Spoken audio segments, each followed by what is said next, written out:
Bonjour à tous, bienvenue dans cette entrevue, entrevue évidemment encore une fois qui est faite en vidéoconférence avec le maire de Sainte-Catherine-de-Hatley, Jacques Demers, et avec la directrice générale, Christine Labelle.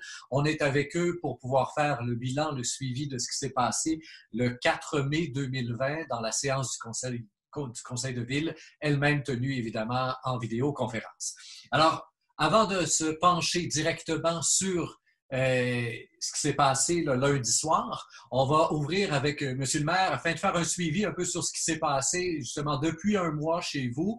On se souvient que le mois dernier, le gros de la nouvelle, c'était les quais sont fermés. On demande aux gens de ne pas aller en bateau sur le lac.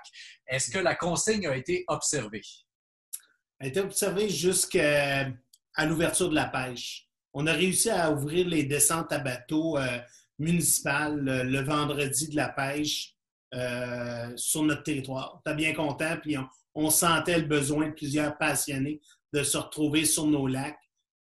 Puis le samedi, le lendemain, même au niveau de la plage plus utilisée, celle d'Ayers Cliff, c'est ouvert. Même le lavage des bateaux, tout ça était mis en place. C'est sûr que ça a été des ajustements moins évidents cette année. Les vignettes n'ont pas nécessairement été remis au début. On utilisait celles de l'année passée.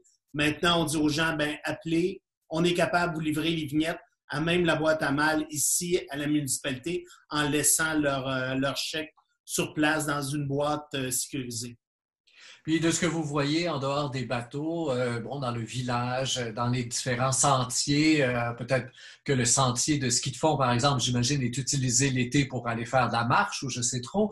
Qu'est-ce que vous voyez là? Est-ce que les gens ont tendance à sortir ou à rester sur leur terrain, puisqu'en général, à Sainte-Catherine-de-Hatley, tout le monde a quand même un assez grand terrain, là? Oui, c'est sûr que la première fin de semaine de mai a été tellement belle. C'était extraordinaire de voir le nombre de vélos, de motos, mais particulièrement des vélos sur toutes nos routes. Chemin de la montagne, chemin d'Artaclé, sur la 108, chemin d'Ayerskiff. Tout le monde se promenait à vélo.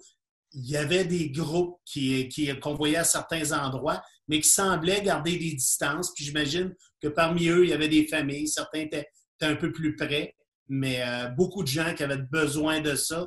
Une fin de semaine extraordinaire, mais les gens à l'extérieur de façon évidente. Sinon, ça travaille sur les terrains. On sent la pression sur tout le monde d'avoir le goût maintenant de sortir, mais on n'a pas eu de problème. On parle avec la régie de police.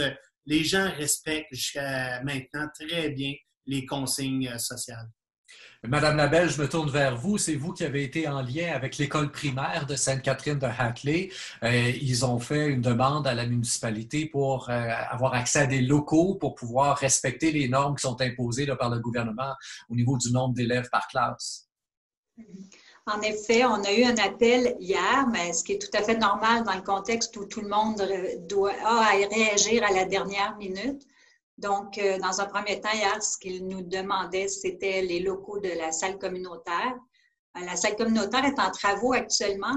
C'est un méga chantier, mais on s'était organisé ce matin là, pour être en mesure de l'ouvrir le plus rapidement possible. Finalement, de ce que j'entends de la direction de l'école, pour les 5e et 6e années primaires, les enfants vont aller dans les locaux de la ruche à Magog. C'était plus facile pour ce qui est de l'équipement et du transport. Et il y a une maternelle qui va utiliser les locaux du chalet des loisirs à partir de la semaine prochaine. Donc, on est en train de préparer les locaux et de recevoir les meubles.